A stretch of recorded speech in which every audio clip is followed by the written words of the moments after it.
I mean, this guy's like frolicking around his various resorts. I mean, just look at him. I mean, he looks like an absolute total psycho, like you need a 5150 hold. I mean, he's posting memes of himself with like money in front of him. And we saw him last week with Gavin Newsom, that bizarre kind of lean forward with those brown high heels. Very strange. Well, now what he's talking about is that this is all false, what he's saying. He's made this up in his mind. I just want you to think about if President Biden or Obama or Clinton or George W. Bush or any former president made up in their minds that the military was doing things that the military wasn't doing.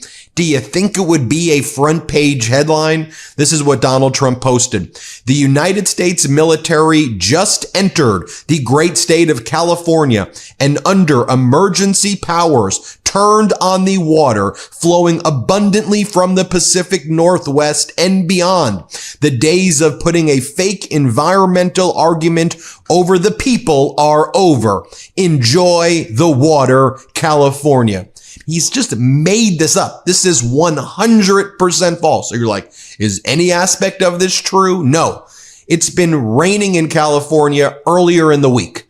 So he's taking credit for the rain as he turned on the faucet and then it rained and he gave rain by sending the military in to a state. I mean, he's just making this stuff up. And as we've said before, there's no aqueduct coming from the Pacific Northwest into California. There's no such faucet that exists. There's no system for channeling the water. None of it exists. Southern California receives water from the Colorado River via the LA River Canal and mountain snowpacks, which are non-existent right now until recently.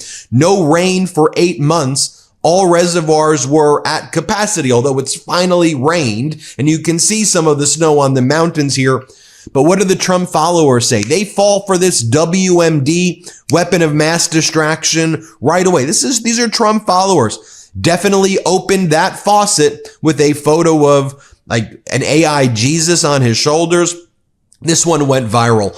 Trump wasn't messing around with that executive order to bring water to Los Angeles. And it's a video of the rain. It was raining pretty hard in California earlier in the week. Trump says release the water and now it's raining. Gallons and gallons of wonderful water. Oh, how I love our prez. Cloud seeding works. I live in Los Angeles. Trump was here yesterday and rain started to fall. LOL. I mean, Trump is really blessed. No more fire just like that. Thank God. Hashtag MAGA. Rain in California after Trump's visit. Trump authorized rain for Southern California. Trump came and the LA wildfires were put out by rain. Not a coincidence. He brought on a great flood, so let it be written, so shall it be done. The first week has been amazing to watch. And by the way, folks, I think it was like over 60% of Americans have under a 5th grade education right now, as MAGA Republicans have gutted the education. And as Donald Trump said, he loves the poorly educated. He says that's his favorite group of people. By the way, the California Department of Water had to respond immediately and say the military did not enter California. The federal government restarted federal water pumps after they were offline for maintenance for 3 days. State water supplies in Southern California remain plentiful. The Fox military correspondent even had to go reach out to the military to say, hey, were troops sent into California? Because the commander-in-chief is saying troops were sent into the state. Jennifer Griffin, by the way, she does a good job reporting, one of the very few Fox reporters that do. She goes, U.S. defense officials tell me they did not send troops to, quote, turn on the water in California, despite Trump's claims overnight. And what's Trump been doing, though, over the past 24 hours, in addition to playing golf and serving MAGA Republicans food that has his name on it? The food literally says Trump when the MAGA Republican Congress members eat it. He's reposting other MAGAs saying things like this. People are already talking about changing the 22nd Amendment so he can serve a third term. If this pace and success keeps up for 4 years, and there's no reason it won't, most Americans really won't want him to leave. In other words, dictatorship. That's what they are talking about.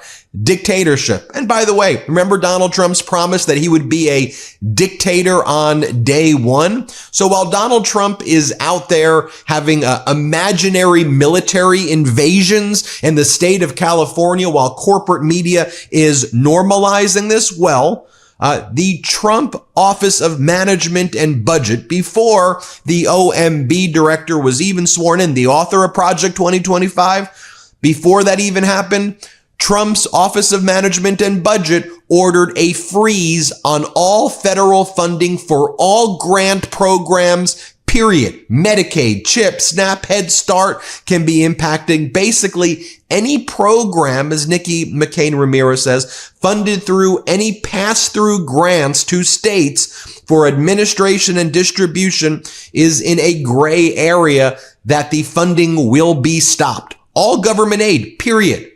That was a portion that has to legally go to the places. In other words, Donald Trump is saying that he has unilateral dictatorial impoundment power to stop funding where legislation required the funding to go to these various programs. So if you're in a red state and you were depending on this, you may starve to death right now. If you were relying on certain medical care in certain states and that aid's cut off, that will seriously impact you.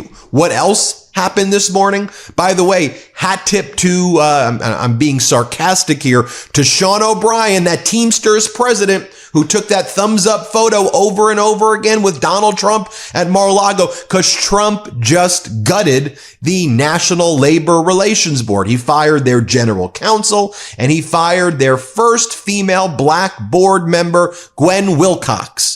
That's the individual who he fired, the black female on the National Labor Relations Board, to effectively bring it to a stalemate, to a total halt. They won't be able to have a quorum, and the National Labor Relations Board effectively dead. Exactly what I said was going to happen. But as you look at Donald Trump's mental condition right now, and if he's posting about imaginary troops that he's sending into states to turn off faucets and taking credit for the rain, I think it's important that we ask ourselves, who's behind these policies? Trump is a psycho who is the WMD, the weapon of mass distraction. Look at me, I'm golfing, I'm serving burgers with my name Trump on it. Look how crazy I am, right? That's what Trump's out there basically saying. While that's happening, Project 2025 being implemented right before our eyes by the oligarchs, gutting the National Labor Relations Board. If you're a worker and you were screwed, guess what?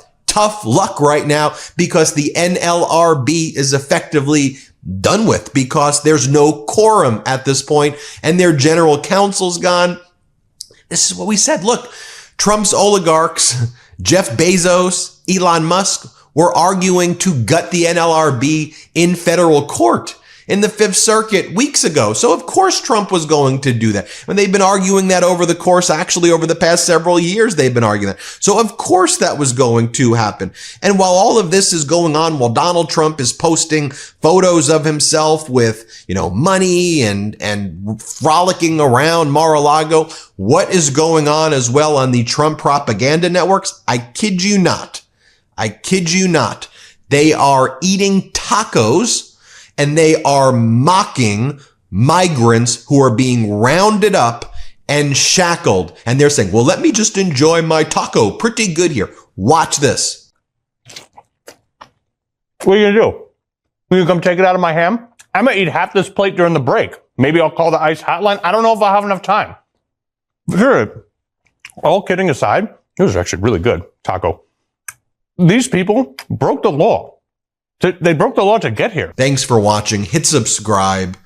We need unapologetic, pro-democracy, fearless voices today in the media. After and sidelined more than 150 national security and foreign policy officials, Trump began his second term with the intent of purging any opponent of his agenda from the government second term with the intent of purging any opponent of his agenda from the government and replacing them with officials who would execute his order without hesitation. Among those separated from Trump's wrath was Department of Justice Inspector General Michael Horowitz. The New York Times reported Horowitz led the investigation of the FBI's Russian collusion probe, which exposed at least 17 significant